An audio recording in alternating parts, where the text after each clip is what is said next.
So I just had a good conversation with a friend at a coffee shop, and in order to explain our conversation and share uh, what ideas I had as a result, I have to explain a little something.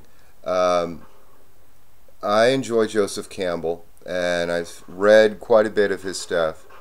And in his final work, um, World Atlas of Myth, uh, he recounts some work that an individual did. I can't remember the name right offhand, uh, which were studies on people who had taken hallucinogens. And this is really important because I think it goes to uh, someone having a genuinely authentic experience. Um, I find that a lot of the guys that I see in the world that are integrating a lot of the studies that others have done and are coming to a new experience for themselves as a result of learning these things, that they use other people as examples. They say, well, this guy said this lady said that, these findings were found by this person, and they say this. And it's very effective. It's very productive. I enjoy it very, very much. Um, but for my taste, I find that it's important for me to give my experience and how integrating this new information is elaborated by my experience. And I find that at this point what I'm thinking about is it's kind of an inoculation um, by giving somebody else's work as an example. We inoculate ourselves from placing ourselves at the forefront of everyone we're around. And by doing that, we're protected. And by protected, I mean, what do I have to say about you if all you're talking about is somebody else's stuff? Then I really have nothing to say to you about you and what you're doing, just observing what you present of a third person, of a third party. So there's this detachment that occurs. And like I say, I don't find anything wrong with it.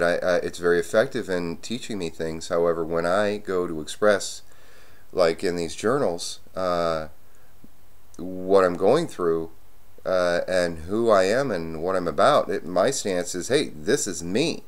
You're coming in direct contact with me. And when I first started this video journal, I was really concerned about, well, what are they going to say? What are they going to do?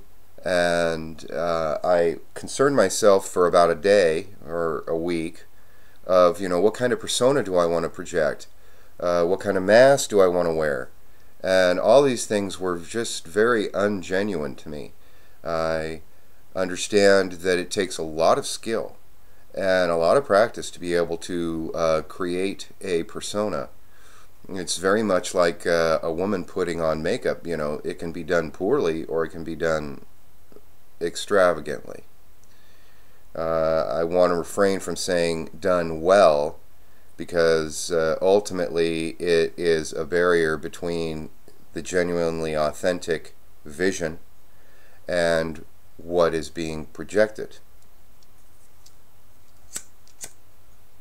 or what is being received.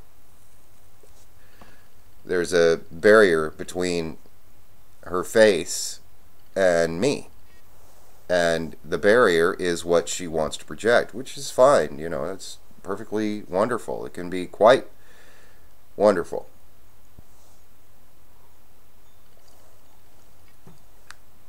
However, I see this just as a developmental phase of cultivation so that we start practicing and practicing and practicing, so that in our practice we become more aware, and in our becoming more aware of ourselves and what we can do with ourselves, then we can start living a life that we would like to have.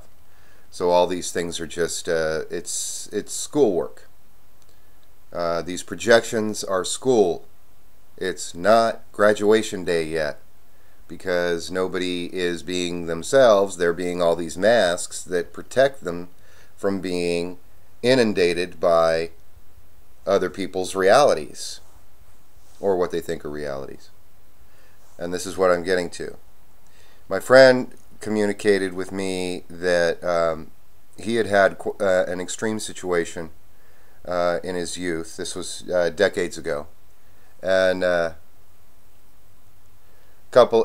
this situation, a couple of his friends died, and he nearly died. And he said, I got some bad stuff. He had been taking, they had taken acid, which is a hallucinogen, for those that don't know. There still may be a few of you out there. And he said that, you know, it even affects me at times. I see trails, you know, that kind of thing. And I was interested in this because I really respect this guy's skill. He's this very skilled individual. Not only can he play music, he can draw portraitures, and he can build things. So, and restore broken things as well. So, in fact, one time he said, if man's hands made it, I can fix it. He was telling me that in relationship to a computer, where since the hands of a man didn't make it, it's not as easy to fix, though he could figure it out. Brilliant guy. And well, that's enough for now. Let's go to the next.